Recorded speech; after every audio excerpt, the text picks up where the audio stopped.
So this is Jesus doing to Legion what God had commanded Raphael to do to Azazel. Bind the leader of the demonic army, hurl him into the abyss, and then heal the earth. Here, in this instance, the tormented Gentile man. So we have ancient elimination rituals, and we have the Watchers tradition, namely Azazel's punishment.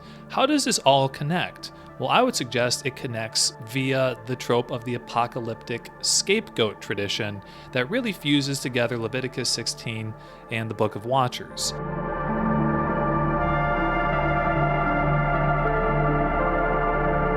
All right, folks, welcome back to Theology in the Underworld. In this episode, we're going to talk about Mark chapter 5 and the Gerasene demoniac narrative, how the Book of Watchers, First Enoch, and apocalyptic scapegoat traditions has made an influence and impact on this particular narrative. Now, I'm going to cut to the chase with what I think is going on here.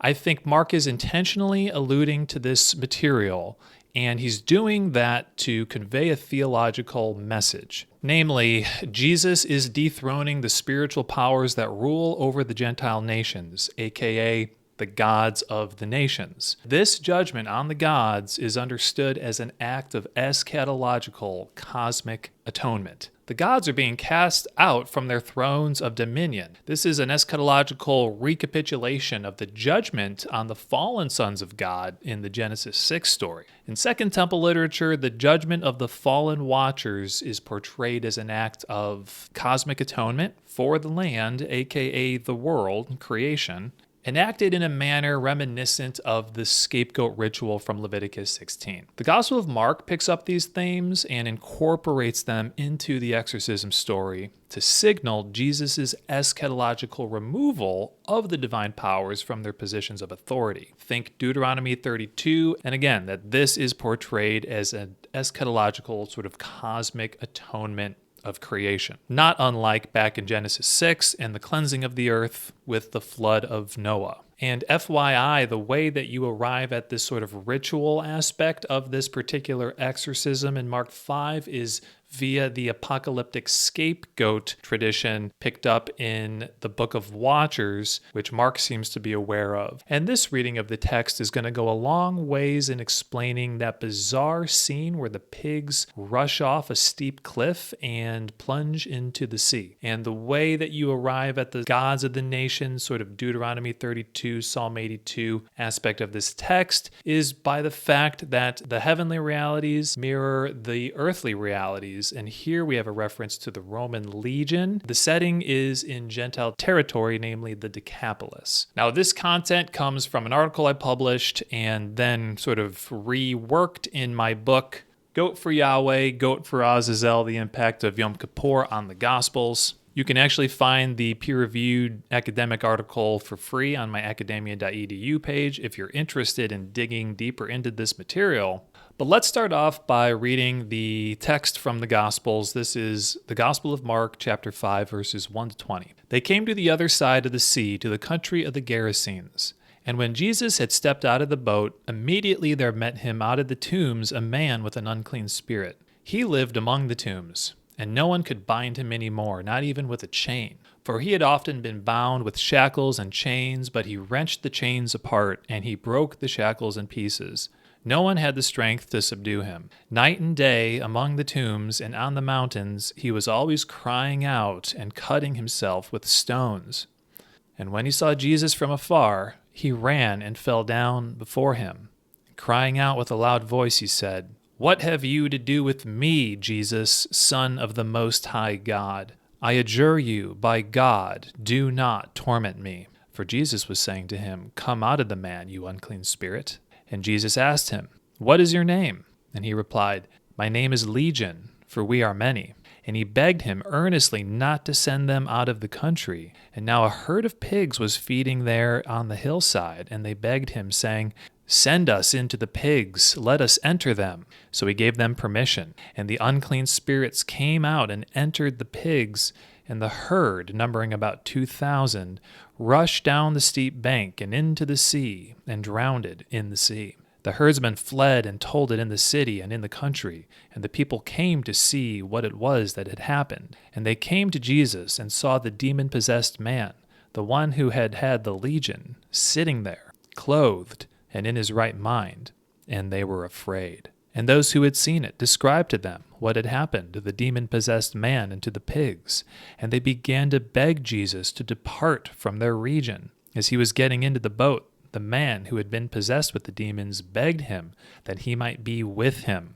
And Jesus did not permit him, but said to him, "Go home to your friends and tell them how much the Lord has done for you, and how he has had mercy on you." And he went away and began to proclaim in the Decapolis how much Jesus had done for him, and everybody marveled. So the first thing we want to do is discuss how ancient elimination rites form the global backdrop for this exorcism story. Grasping this is really going to help us comprehend what's going on in this exorcism. The heart of the puzzle here is the transference of the unclean spirits into this herd of pigs, and then their precipitous plunge into the sea. Well, this scene nearly perfectly seems to match ancient expulsion rites or ancient elimination rites found across the ancient Near East and the ancient Mediterranean. David P. Wright published a book in 1987 called The Disposal of Impurity, Elimination Rites in the Bible and in Hittite and Mesopotamian literature that describe this literature and ritual phenomenon in great detail. In fact, it's a really easy read, and for anybody trying to understand Levitical theology and atonement in the Hebrew Bible, I highly recommend this book. But let me read you the primary evidence so you hear it in the ancients' own words. The Babylonian New Year Festival. This Mesopotamian ritual, enacted annually, happened in order to purify the sanctuary, the temple to Marduk. The priest would slaughter an animal, in this case a ram, and apply the carcass of that ram to the furniture and physical space of the sanctuary. He did this because it was thought that the impurities in the temple, the evils, the sins, the impurities, they were actually absorbed into the carcass of the ram. And then the priest would take that carcass after it had acquired those impurities into itself and would throw the carcass into a river to dispose of those impurities and banish them, thereby cleansing the sacred space. Another Mesopotamian text that David Wright talks about is where a community or a person suffering some kind of plague or illness creates a dog figurine, and I guess it's because the illness is thought to kind of feel like the pains of maybe being bit by a dog or something like this. But they create a dog figurine, and then they say this, quote, "Carry that dog to the depths. Take it down to your depths. Remove the evil of the dog from my body," end quote. And so the figurine is thought to be physically removing the plague from the individual so that they could be healed. David Wright notes that cathartic materials that absorb evils or impurities in Hittite rituals were also typically discarded in bodies of water, particularly rivers, whereby the pollutant was believed to vanish down into the underworld. And so the river becomes a portal to the nether regions of the earth in ancient cosmological thought, where the evils and impurities would go so that there could be healing among the tribe. Now, you find this kind of thing in Greek culture as well. Most famously, you have the Pharmakos ritual. Strabo talks about this and describes it. I'll quote from him. "It was an ancestral custom among the Leucadians every year at the sacrifice performed in honor of Apollo for some criminal to be flung from this rocky outlook into the sea for the sake of averting evil," end quote.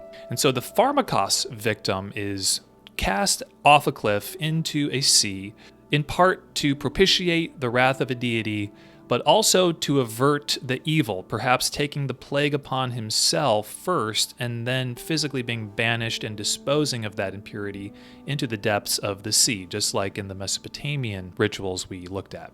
Herodotus describes an ancient Egyptian practice very similar where evils that are threatening a community, this could be a sickness or a plague or perhaps the threat of an enemy invasion or something, they're transferred onto the head of an animal, onto a steer's head in this case. And then the animal's head is literally cut off and thrown into a river. thereby disposing of the threat. Now, inside the Hebrew Bible, we actually have this happen quite a bit. So in Deuteronomy 21, you have a scenario where somebody's been murdered and we're not sure who did it.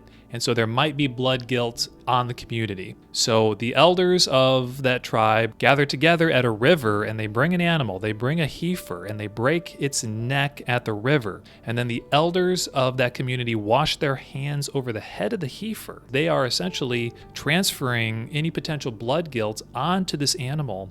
And then down through the river, that impurity is thought to be washing down the river, kind of similar to Hittite beliefs. The river is a vehicle of transport to dispose of the potential blood guilt and that threat of impurity away from the community. You also have Jonah. Jonah, of course, disobeys God and does not go straight to the Ninevites. And so God's anger results in a storm that threatens the lives of the sailors on the ship.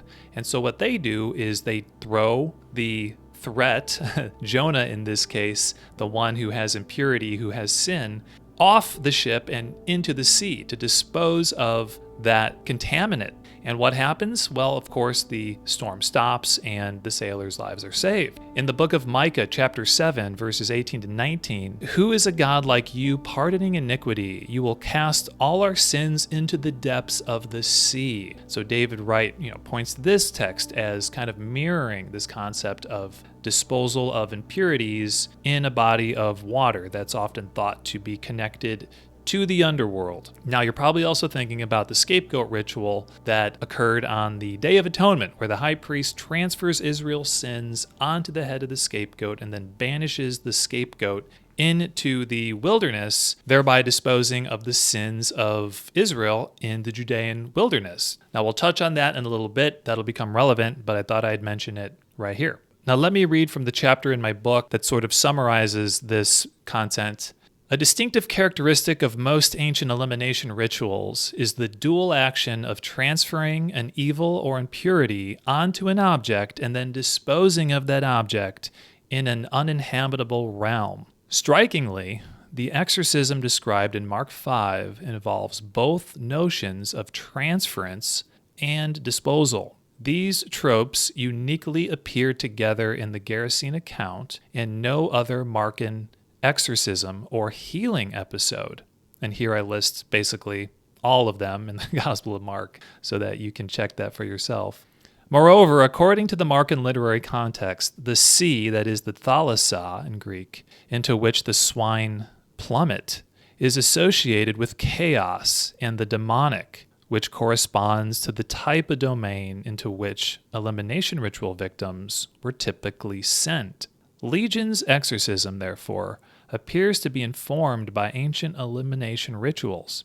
An evil, that is the impure spirits in this case in the Gospel of Mark, is transferred from a subject, that is the demoniac, into an object, here the swine, and disposed in an uninhabitable realm, the sea, resulting in a positive outcome.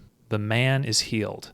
Pointing to parallel Mesopotamian exorcisms that involve a rite of transference, Graham Twelftree, the New Testament scholar, had already anticipated this conclusion, suggesting that, quote, it is probably more appropriate to view the destruction of the pigs as part of the cure rather than deliberate proof of the exorcism's success, end quote. Bradley McLean had similarly posited that the exorcism story, quote, was probably based upon the author's personal knowledge of apotropaic rituals, end quote. While it would be mistaken to reckon the Gerasene episode as an elimination ritual per se, this exorcism in particular, without a doubt, possesses an elimination ritual flavor and appropriates tropes from such rites. Now, I'm not the only one who's observed this. I just quoted two scholars that seem to have put their finger on this, and I think it's an important point to highlight here is that the transference of the impure spirits from the demoniac into the pigs is not proof that the exorcism was effective. yes, you do have instances in Jewish exorcisms where there is a sign of effectiveness of the exorcism. However, here, that does not seem to be the case. If there is such a sign, it's when the villagers come and behold the demoniac sitting, clothed, and in his right mind, right? That's the sign that the exorcism was effective. But here, there's just such a clear parallel to ancient elimination rituals. We have the impurity, literally called impure spirits. We'll talk about the connection to the Book of Watchers later, but the impure spirits being transferred from the demoniac into the swine and then being sent into the uninhabitable domain, the sea. It's the banishment or disposal of impurity. What that results in is healing, the healing of the Gentile man.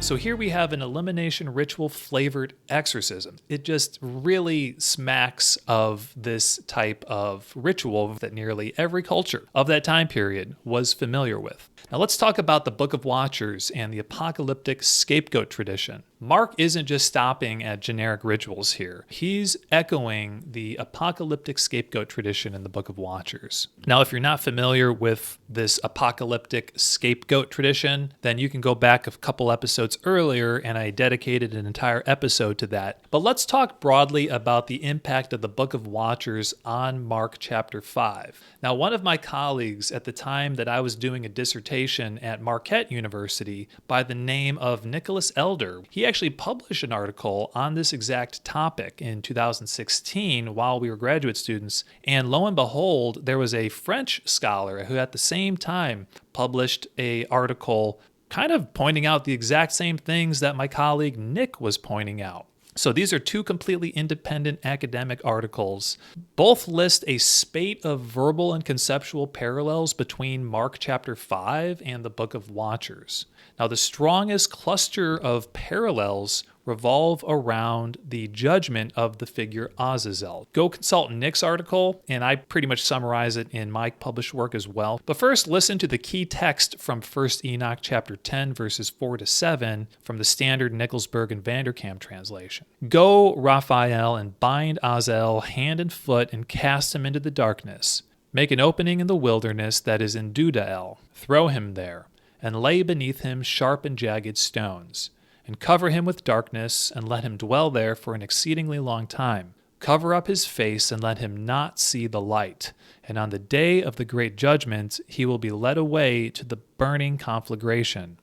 And heal the earth, which the watchers have desolated, and announce the healing of the earth, that the plague may be healed, and all the sons of men may not perish because of the mystery that the watchers told and taught their sons. Now let's talk about the parallels between the Book of Watchers and Mark 5 as pointed out by Nick Elder and Terry Mercia. All right, so here are 10 parallels. We'll go through them one by one. First of all, Mark chooses the term unclean spirits to describe the demons inside the demoniac. Now, Luke and Matthew don't use that term. They use a demon or the man was demon-possessed, so they use some form of daimonion, whereas Mark has unclean spirits. It seems to potentially evoke the evil spirits of the giants, because once the giants are drowned in the flood, their spirits live on, and they're called evil spirits in 1 Enoch 15. But these spirits are unclean because they are the product of an illicit sexual union. So even though the book of Enoch doesn't refer to the spirits as impure spirits, they are called evil spirits, and they would be considered unclean spirits if push came to shove. Mark's term unclean spirits, very consistent with the myth of the Watchers. Point number 2, Legion calls Jesus Son of God Most High. That term Most High, hoopsistos in Greek, is picked up in 1st Enoch, and God is given that same title in 1st Enoch chapter 9 and chapter 10. This is in a divine council context because, of course, the Watchers are members of God's divine council. God is the Most High over the entire council of the gods, and so that term evokes the notion of a divine council. So the fact that Jesus is given that name, Son of God Most High, is indicative of a divine council context and is consistent again with the myth of the Watchers. Now moving on to a stronger parallel here, number 3, the demoniac requests that Jesus swear an oath. To swear an oath by God not to torment him. That term horkidzo, to swear an oath in Greek. Now, if you're familiar with the Watchers story, the Watchers go to Mount Hermon and they swear an oath to go do their deeds with the children of men. That term, oros, is used in 1st Enoch 6 in the Greek fragments of 1st Enoch that we have the same lemma as the word horkidzo. The demoniac is trying to get Jesus to swear an oath, and the Watchers did swear an oath on Mount Hermon. Number 4, the demoniac cannot be bound by chains despite multiple attempts to do so by the villagers. Now, Azazel is infamously bound hand and foot and cast into the abyss in 1st Enoch chapter 10. Actually, he's specifically bound by chains in 1st Enoch 54 and 56 in the book of parables, and this becomes a familiar trope of the Watchers binding. And so the demoniac, the fact that Mark is describing this attempt to bind him multiple times, but that is unsuccessful, again, evokes the binding of that chief fallen Watcher, Azazel. Number 5, the demoniac cuts himself with stones. That's interesting because when Azazel is judged in 1st Enoch 10, Raphael is told to cover Azazel with stones. Some versions of the text tell Raphael to lay Azazel on sharp and jagged stones. Others say to put sharp and jagged stones on top of him. Nevertheless, there's a stone motif here, which is interesting that it occurs in both passages. Number 6, the demoniac is said to be living in tombs. Okay, this would be a dark place, and this parallels Azazel being covered with darkness. Same passage that we just read a second ago. Raphael is to throw stones onto Azazel so that he will be covered in darkness in this hole in the earth and cannot see the light anymore. He's going to be covered with darkness, and the demoniac living in tombs, this is going to be a dark place. Number 7, the demoniac is described as violent. He's crying out day and night. He's not able to be bound with shackles and chains. He's cutting himself with stones. This does remind us of the spirits of the giants who are said to, quote, do violence, make desolate, and attack and wrestle and hurl upon the earth. That's 1st Enoch 15 verse 11. Of course, the giants themselves are, violent creatures, but their spirits specifically are violent as well. All right, number 8, the unclean spirits plunge into the sea via the pigs down a precipice. Azazel is also hurled into an abyss in the desert. Now, the sea and the desert are analogous. They're both domains of uninhabitability, and generally the sea is thought to be a portal to the abyss. So even though one is specifically in the wilderness and one is the sea, thematically they are related. And actually, Luke, in his version of this story, he actually uses the term abyss or abusas to describe the place where the pigs are sent. So that's even a stronger parallel. Number 9, I find this one very interesting. Legion's request to Jesus contains a sexual innuendo. He says, quote, send us into the pigs so that we might enter into them. That's verse 5. Of course, the Watchers have sexual union with the daughters of men. And so this sexual innuendo of the demons, these impure spirits wanting to enter into the pigs, which is a euphemism for you know what, that recalls the sins of the Watchers. And number 10, Legion begs Jesus not to torment him. In the book of Watchers, the Watchers ask Enoch to beg God for mercy on them and to forgive them of their transgressions. So both characters plead for mercy before God. Now, some of these parallels are stronger than others, but when you add them together, to me, it seems like a pretty impressive list. So this is Jesus doing to Legion what God had commanded Raphael to do to Azazel. Bind the leader of the demonic army, hurl him into the abyss, and then heal the earth. Here, in this instance, the tormented Gentile man. So we have ancient elimination rituals, and we have the Watchers tradition, namely Azazel's punishment. How does this all connect? Well, I would suggest it connects via the trope of the apocalyptic scapegoat tradition that really fuses together Leviticus 16 and the Book of Watchers. Also, by the way, it's essentially an elimination ritual in 1 Enoch 10 when Azazel gets bound and cast into the abyss, and then the earth is healed. Azazel's punishment is built off of Leviticus 16. Again, I'm not going to lay this out in detail because I dedicated an entire episode to this topic. You can go watch that. But as Stekel Ben Ezra points out, Second Temple Jews identified the Azazel of 1 Enoch with Azazel of Leviticus 16 and saw Azazel's punishment, that chief fallen watcher, as a kind of cosmic day of atonement. What's important to note here is that the Jewish scapegoat tradition, and particularly the apocalyptic scapegoat tradition, it ties together the notion of elimination ritual and the apocalyptic flavor of this narrative in Mark chapter 5. Now let's read from the core of the scapegoat ritual in Leviticus 16 just for context. This is verses 21 and 22. And Aaron shall lay both his hands on the head of the live goat and confess over it all the iniquities of the people of Israel, and all their transgressions, all their sins, putting them on the head of the goat, and send it away into the wilderness by the hand of a man who is in readiness. The goat shall bear all their iniquities on itself to a remote area, and he shall let the goat go into the wilderness. So the thing to notice here is the same pattern of transference of an impurity onto an object, and then the disposal of that object, now bearing the impurity, into an uninhabitable domain. This is the exact same pattern of ancient elimination rites that we talked about earlier. Now, there are a few other Second Temple traditions associated with the scapegoat ritual that we need to mention in order for all this to make sense. So first, in the Second Temple period, the scapegoat was actually brought to a cliff and pushed off it. The Mishnah describes this in detail. What did the one designated to dispatch the goat do? He divided a strip of crimson wool and tied one half to the rock and the other half between its horns, and he pushed it from behind, and it went rolling down, and before it had reached halfway down the mountain, it was broken into pieces. Now, this is rabbinic literature. However, we have Philo who seems to attest to the exact same tradition. Philo says that the scapegoat was, quote, banished, driven from the most holy places, tumbling into desolate and vile gulfs.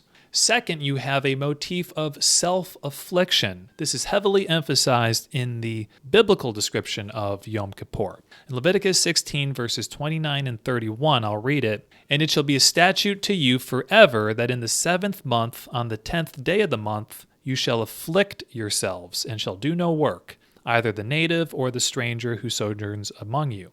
It is a Sabbath of solemn rest to you, and you shall afflict yourselves. It is a statute forever. Now, this practice of self-affliction is always mentioned in the Pentateuch anywhere where the Day of Atonement is explicitly described. So Leviticus 23, verses 27, 29, and 32, and then in the book of Numbers, chapter 29, verse 7. This self-affliction motif actually gets picked up in the book of Jubilees, where Jacob's self-affliction over the loss of his son Joseph becomes an etiology for Yom Kippur. Reading from the book of Jubilees, chapter 34, quote, Jacob's son slaughtered a he-goat, stained Joseph's clothing by dipping it in its blood, and sent it to their father Jacob on the 10th of the 7th month. Jacob continued mourning Joseph for 1 year, and was not comforted, but said, May I go down to the grave mourning for my son.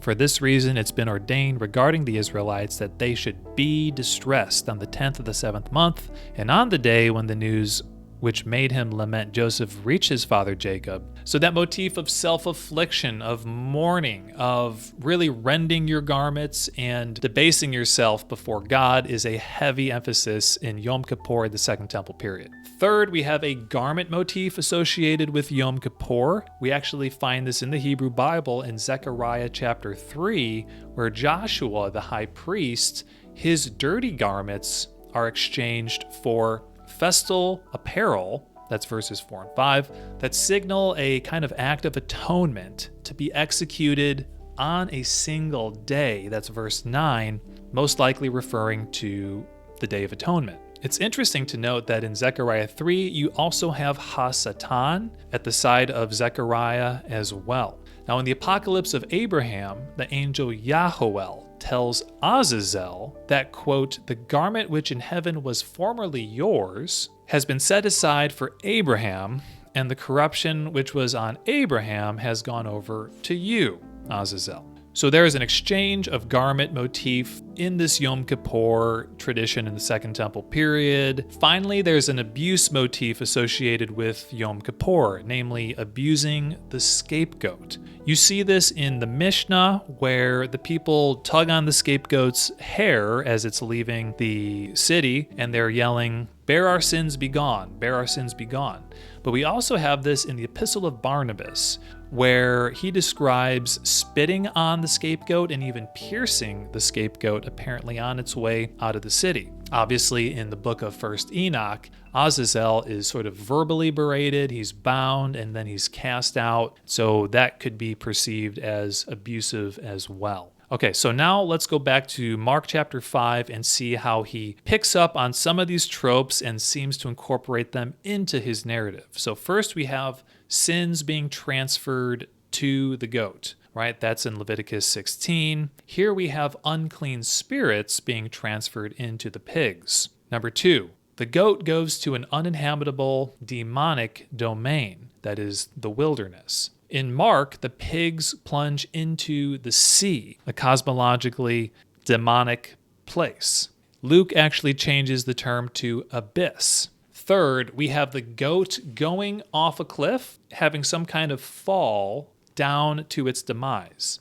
In Mark, the pigs rush down a steep precipice, and this Greek term, kremnos, portrays exactly that. It's not a gradual bank sort of leading from the sand up to a gradual hill. A kremnos is a steep precipice. So that's what the image is. The pigs are really plunging and jumping off of a cliff down into the sea. Number 4, you have the command to afflict yourselves on Yom Kippur. In Mark, we have the demoniac crying out and cutting himself with stones day and night. So he's literally afflicting himself. We have the abuse of the scapegoat in Second Temple tradition. In the Gospel of Mark, the impure spirits ask Jesus not to torment them. Mark inserts a little editorial comment here saying, "For Jesus had been saying, 'Get out, unclean spirit.' This indicates some kind of prolonged struggle. Perhaps we might call it abuse in the scene." And finally, we have a motif of new garments, indicating cleansing or purification in Second Temple Yom Kippur traditions. In the Gospel of Mark, the demoniac, after the demons have been exorcised, is found sitting there, clothed and in his right mind. It's interesting to have the element of the demoniac's clothing here near the end of the gospel narrative. All right, so summarizing, we have the transference of an impurity. Once that impurity is transferred into a vehicle, that vehicle plunges downward to its demise, right? Third, we have the location or that termination point of the impurity being an uninhabitable domain. We then have self-affliction, abuse, and new garments. So those are 6 conceptual parallels between Yom Kippur scapegoat traditions and the exorcism in Mark chapter 5. So Jesus' scapegoat-like expulsion of Legion, I think, signals God's banishment of hostile spiritual powers from their positions of authority over the nations, and this portends the kingdom reign in which Gentiles will be released from cosmic bondage to those powers and welcomed into the family of God. That's what I think Mark's message is.